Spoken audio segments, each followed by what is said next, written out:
County likely won't have a bold new budget next year. Right now, the focus is all about staying afloat. The county executive laid out his spending requests for 2021 this afternoon, and Amy Reed read over them and shares how the county hopes to account for the unknowns of COVID-19. Amy?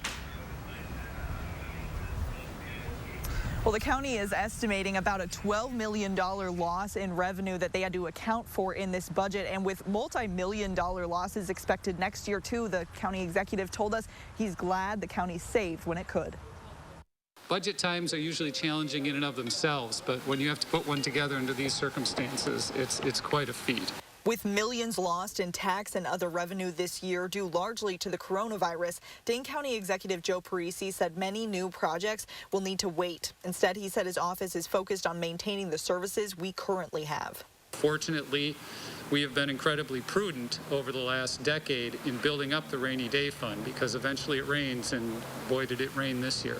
A budget proposal Parisi laid out today put more than $230 million in funding human services projects.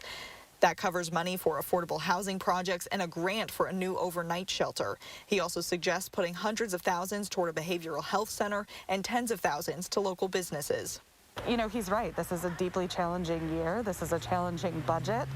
And I think that what the county executive has put together is a good base for the county board to work off of. County Board Chair Annalise Eichner said it was disappointing the county couldn't fund all the community projects they initially wanted, including some that would help youth and communities of color. But she's confident with other investments, the county can still improve equity.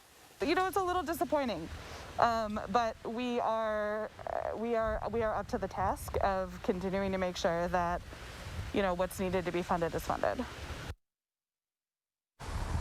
This budget is far from final. It'll take a little over a month for it to get through the approval process at the county board. And the board chair told me today that she welcomes input from the community as they go through that process.